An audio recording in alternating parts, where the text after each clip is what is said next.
I have very fond memories of the early days of Dragon Ball Budokai Tenkaichi, which Sparking Zero is said to be a part of, but I also haven't played that many arena fighters that felt as good as Tenkaichi. I had cautious optimism for Dragon Ball Sparking Zero, but Bandai Namco went pretty far in convincing me I have little to be worried about. Not only is it shaping up to be a game no one will be able to mash through, but it's feeling like a very well put together gallery of Dragon Ball fighters and moments, as well as a stage for all sorts of dream battles.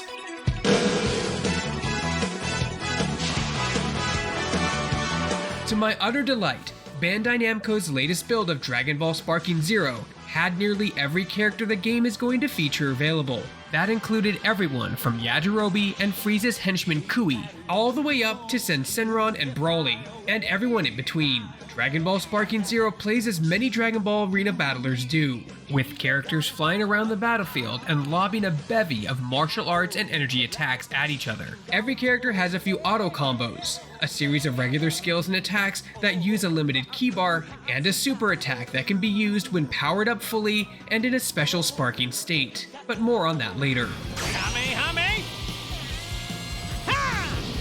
Battles move fast, but it was quite gorgeous as I pitted foes against one another. I got to try out putting Goku against Frieza in their final battle on Namek, future Trunks versus Vegeta in their prep for the Cell games, and even Kid Goku versus Yajirobe in their first meeting.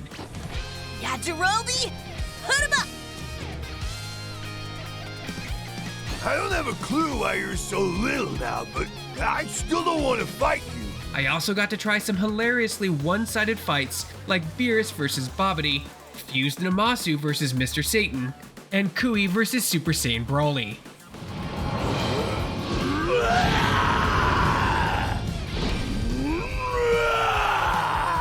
Character clothes even tear as the fight goes on, so in the Goku Frieza fight, Goku was looking like he did at the end of the anime by the time we were wrapping up. It was exciting to see the attention to detail at all levels. I also got to try some character episodes for Goku in the Saiyan Saga and Frieza during the Namek Saga.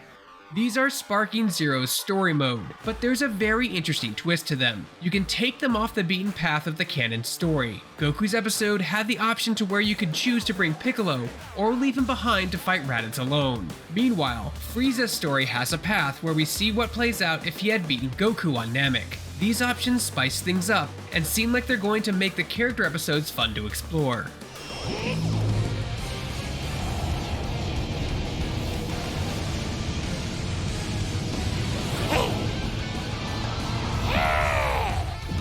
Whoa!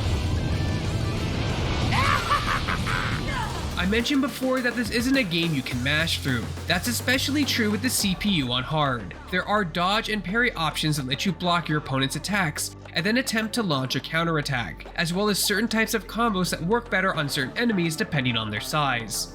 A huge part of the fights are also fighting time to power up and let loose your character's best attacks. It was pretty common for opponents to knock me down and then immediately try to power up so they could hit me with their most devastating attacks, such as Goku's Spirit Bomb or Vegeta's Final Flash.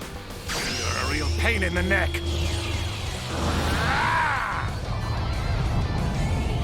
This is the end for you. Here's a little extra.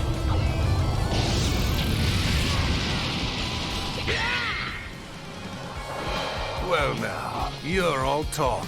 You ought to know your place. By powering up fully, you enter a sparking state, and can access these attacks to absolutely wreck your opponent, so battle becomes a tug-of-war of landing hits and powering up at that moment. For that reason, I also had a blast pitting the CPU against itself on hard difficulties. It played much better than I was going to, but it was also just interesting to see how it worked. In one battle, I put Gohan, Krillin, Piccolo, Vegeta, and Goku against the Ginyu Force in a team battle. In case you're wondering, the Ginyu Force actually has a team intro, and I love that. The Ginyu Force!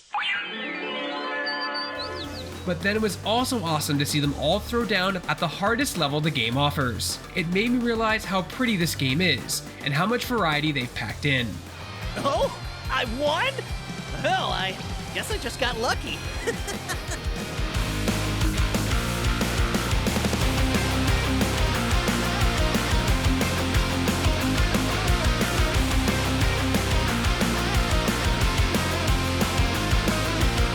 Making anyone one of your dream Dragon Ball matches is going to be fun for a long time in Sparking Zero. I'm pretty happy to report that Dragon Ball Sparking Zero isn't feeling like any anime arena battler I've ever played. Its battles feel competent, its cast and stages are looking great, and its variety of battle modes and systems look as though it'll keep any fan busy for dozens of hours. We're not far from the game launching on October 10th, 2024, so stay tuned for more updates and coverage leading up to the game's release. Hey folks, if you enjoyed this video preview, be sure to hit that like, subscribe, notification button.